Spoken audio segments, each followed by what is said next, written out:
Indramayu, Garis Peristiwa TV. Keinginan tahuan masyarakat terhadap sosok calon Bupati Indramayu, Lucky Hakim akhirnya dibongkar oleh Effendi, salah satu orang dekatnya.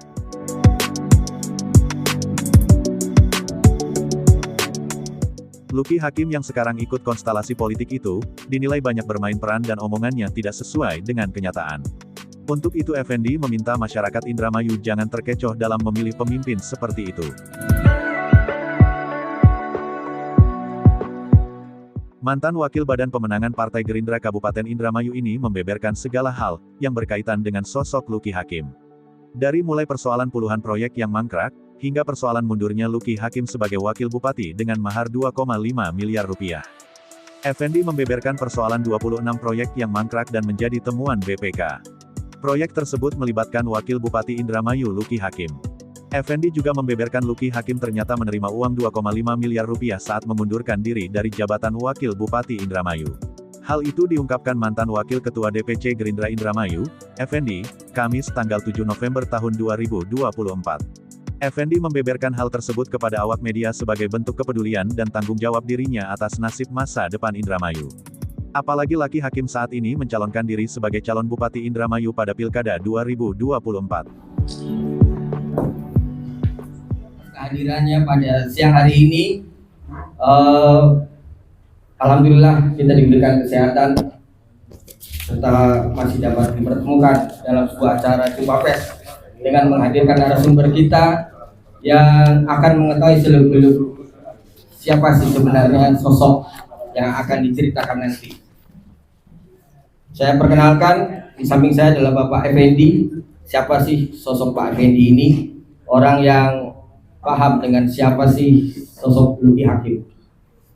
Untuk itu, singkat waktu saya persilakan Pak Effendi untuk menjelaskan sedetilnya siapakah sosok beliau. Monggo, Pak.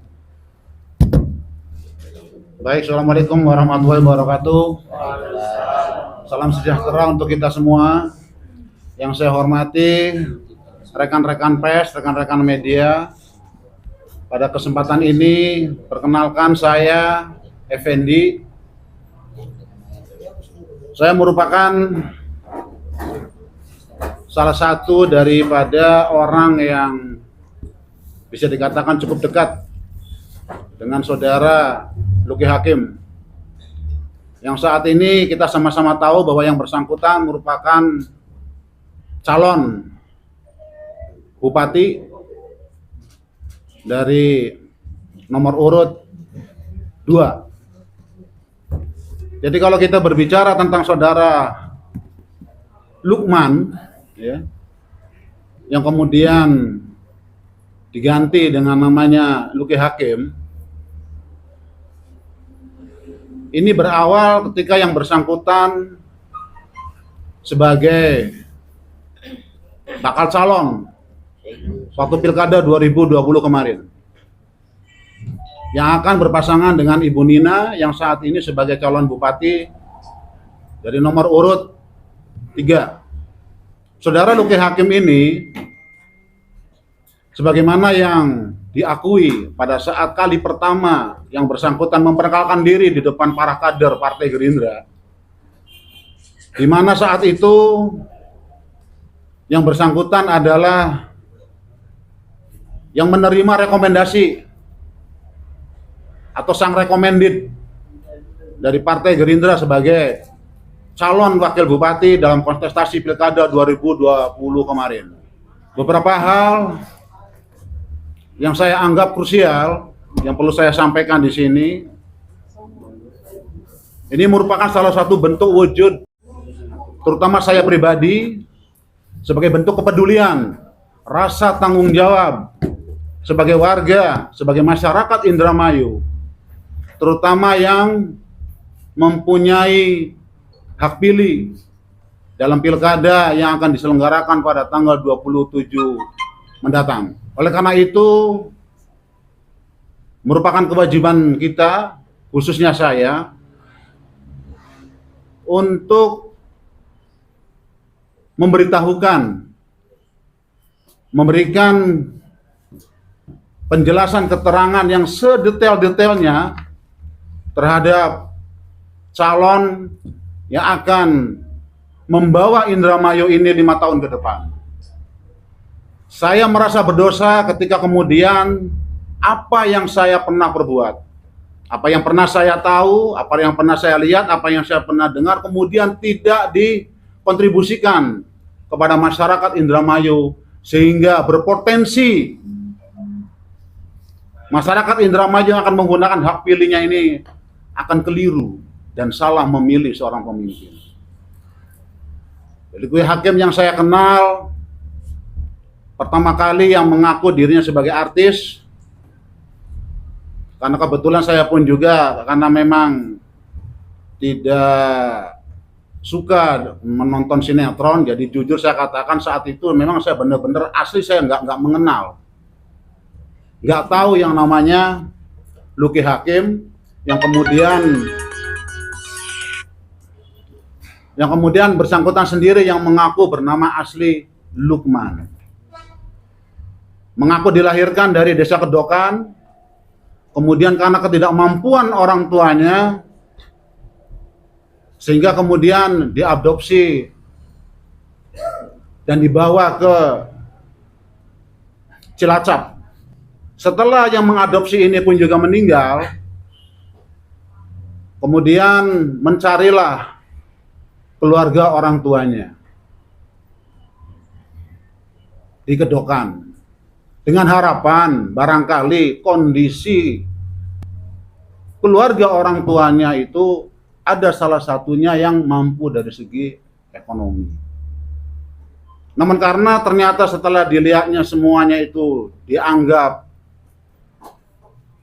kurang mampu, makanya berangkatlah ke Jakarta untuk mengadu nasib sebagai sopir toko yang setiap harinya mengantarkan barang-barang dagangan toko. Suatu ketika kemudian ketemu dengan salah seorang produser film, diajaklah main film. Nah, disitulah kemudian secara drastis berubahlah nasib seorang Lukman yang kemudian diganti menjadi namanya Luki Hakim. Luki, laki, itu artinya kan keberuntungan. Dengan harapan dengan dirubahnya nama Lukman menjadi Luki ini supaya kehidupannya itu serba beruntung. Jadi ini sekedar latar belakang saudara Luki berdasarkan pengakuannya sendiri kali pertama memperkenalkan dirinya di depan seluruh kader Partai Gerindra saat itu. Namun perlu diketahui bahwa saudara Luki Hakim ini sempat kami tolak di internal Partai Gerindra, terutama kepada para pengurus dan panitia pemilihan calon kepala daerah atau yang kami singkat. Kebetulan waktu itu saya sebagai wakil ketuanya merangkap sekaligus sebagai wakil ketua DPC Partai Gerindra Indramayu. Namun karena oleh partai kemudian ternyata direkomendasikan, walaupun yang bersangkutan tidak pernah mendaftar sebagai bakal calon di Partai Gerindra Indramayu, tapi karena sebagai bentuk loyalitas kami kepada pimpinan partai, nah sehingga kami tetap memperjuangkan yang bersangkutan berpasangan dengan Ibu Nina sebagai calon bupati dan wakil bupati Indramayu di Pilkada 2020 kemarin. Lantas kemudian hal-hal apa yang kemudian saya ketahui setelah yang bersangkutan terpilih menjadi wakil bupati berpasangan dengan Ibu Nina? Jujur saya katakan kurang lebih 1 bulan sampai 2 bulan saya masih tetap dimintain bantuan untuk menindaklanjuti daripada hasil laporan pemeriksaan Badan Pemeriksa Keuangan atau BPK, di mana di situ ada beberapa temuan, diantaranya terkait dengan RSUD Sentot yang kemudian dikaitkan dengan Dinas Kesehatan. Di mana kita ketahui bahwa RSUD di Indramayu ini kan ada RSUD Sentot, ada RSUD Indramayu, kemudian ditambah RSUD apa itu namanya yang di Kerangkeng. Itu kan semua di bawah naungan Dinas Kesehatan. Sehingga kami tanya kepada Kepala Dinas Kesehatannya saat itu, yang sekarang ini menjabat Direktur RSUD Indramayu yang bernama Dr. Deden. Belakangan kemudian saya dapat informasi bahwa yang bersangkutan sudah berapa kali dipanggil oleh Polda Jawa Barat. Kemudian beberapa dinas terkait yang lainnya, seperti PUPR, Disdik, Bapeda. Pokoknya artinya ada beberapa dinas lah yang kami tindak lanjuti terkait dengan temuan BPK.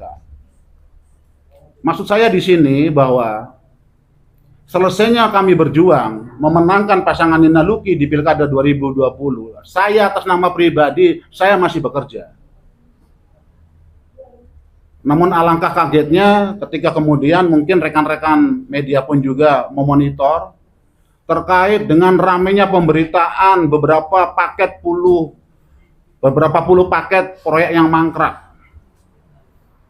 Ya, ada beberapa puluh paket proyek yang mangkrak.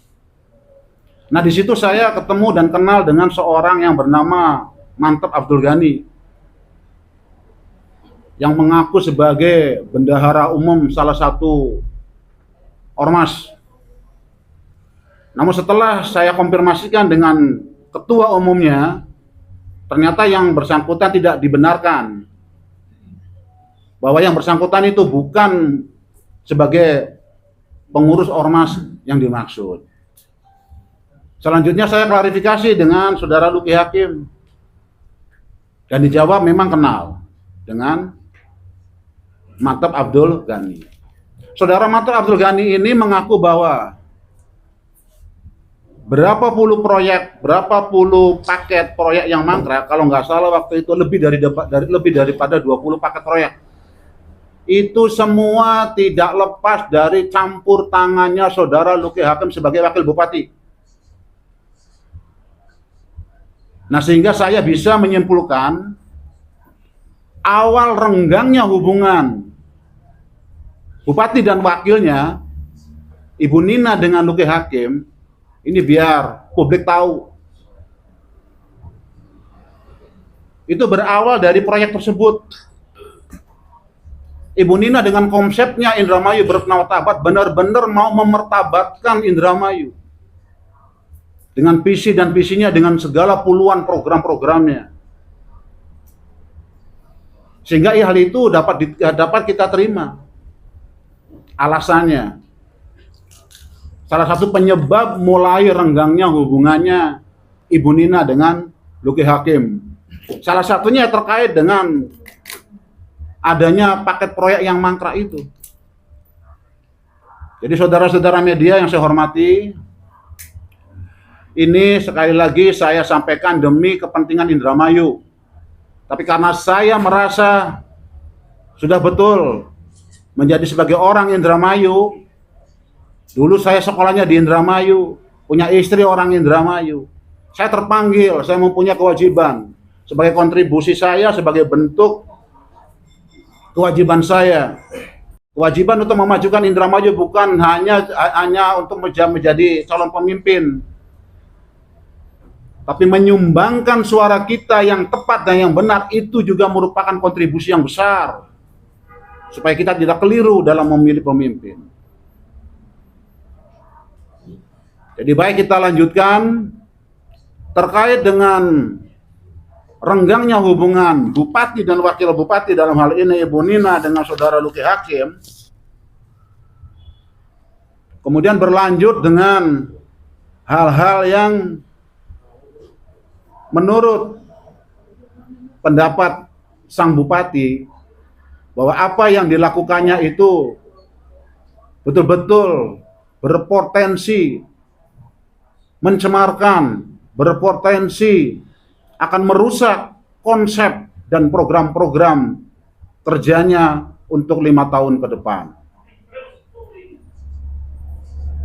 Saya masih ingat waktu itu bagaimana kemudian karena hubungannya yang kurang harmonis, Saudara Luki Hakim hendak mengundurkan diri sebagai Wakil Bupati Indramayu. Saya kebetulan termasuk salah seorang saksi yang ikut menyaksikan bagaimana proses daripada rencana Luki Hakim mundur sebagai Wakil Bupati Indramayu. Sebagaimana yang sempat diberitakan bahwa yang bersangkutan dengan alasan karena tidak diberikan pekerjaan, tidak diberikan amanah, tidak diberikan tugas, hanya cuma 3 kali diberikan tugas, 2 kali pergi ke Bandung dan 1 kali nggak tahu tugas apa itu. Dia merasa karena sebagai wakil itu bekerja atas dasar perintah. Dia merasa bekerja hanya sebagai pembantu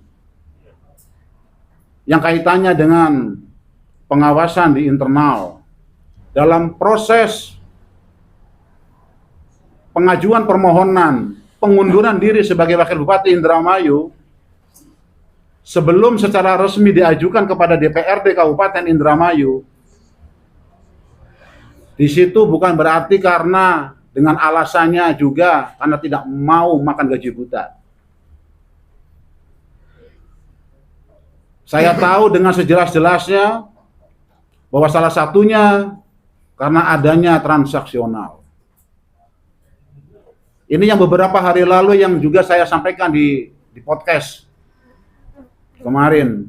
Dan saya yakin rekan-rekan media pun juga sebagian besar banyak yang sudah melihat dan menyaksikannya. Saya punya podcast kemarin. Jadi itu semuanya transaksional. Lantas siapa kemudian yang akan melakukan transaksional dimaksud? Ya adalah orang yang rencananya yang akan menggantikan kedudukannya atau posisinya sebagai Wakil Bupati Indramayu. Saya tidak perlu menyebutkan namanya, tapi saya yakin rekan-rekan media udah tahu dan paham lah itu. Siapa ya orang yang saya maksudkan? Itu nominalnya tidak kurang dari 2,5 miliar. Melunasi utang-utangnya itu yang di BPR, kemudian yang di bank yang lainnya. Jadi total semuanya itu ada 2,5 miliar. Jadi itu omong kosong kalau kemudian alasannya itu karena saya tidak mau makan gaji buta. Bullshit. Saya berani saya pertanggungjawabkan apa yang saya katakan ini. Yang berikutnya tentang rencananya hendak mau mencalonkan diri sebagai calon Bupati Indramayu di Pilkada tahun ini, di mana sebelumnya sebagai test drive, akhirnya kemudian yang bersangkutan mendaftarkan diri sebagai calon legislatif di Pileg kemarin. Kebetulan saya juga mantan caleg, dan saya tahu itu agendanya. Rencana ke depannya apa, dan itu terbukti setelah KPU menetapkan yang bersangkutan sebagai salah satu caleg yang terpilih. Saya lupa perolehan suaranya itu berapa. Tapi yang pasti, setelah ditetapkan sebagai caleg terpilih oleh KPU Provinsi Jawa Barat dalam hal ini, karena memang rencananya mau ikut berkontestasi untuk pilkada tahun ini, nah sehingga terjadilah bergandeng dengan rekan calegnya yang lain. Nah kita tahu bahwa posisinya sekarang yang bersangkutan ini kan sebagai Ketua Nasdem Indramayu, dengan bersama sekretarisnya itu.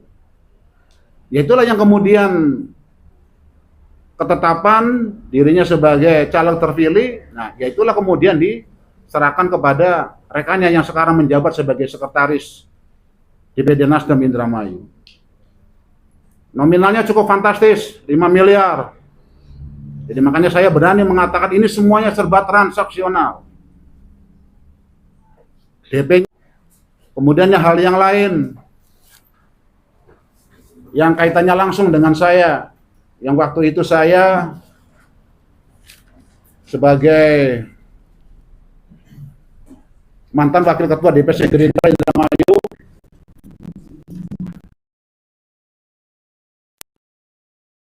menggantikan posisinya Hasan Basari yang sekarang ini sebagai calon wakil bupati dari nomor urut 1.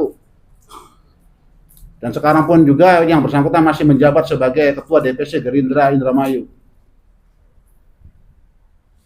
Itu juga yang pernah dilakukannya oleh Saudara Luki Hakim. Untuk bagaimana caranya bisa menggantikan posisinya Saudara Hasan Basari sebagai Ketua DPC Gerindra Indramayu.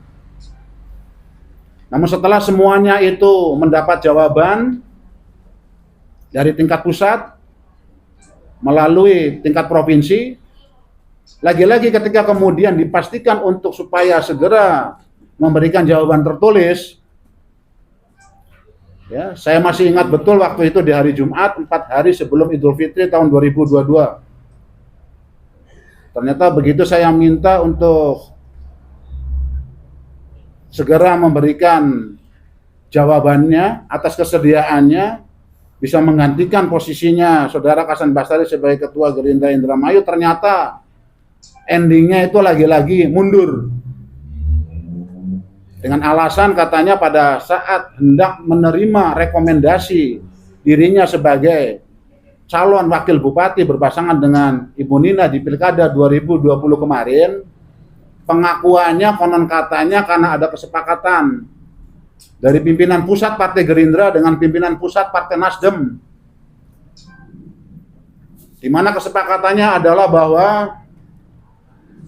apabila sudah selesai hajat, mohon Saudara Luki Hakim ini supaya dikembalikan kepada habitatnya sebagai kader Partai Nasdem. Dan dapat kita saksikan sekarang ini, dan dapat itu juga bisa dibuktikan sekarang ini, bahwa yang bersangkutan memang sekarang sudah sebagai Ketua DPD Nasdem Indramayu dengan sekretarisnya Sri Wahyuni siapa itu. Ya. Oleh karena itu apa yang dikatakannya ya memang benar adanya. Dan saya menganggapnya nggak jauh dari transaksional.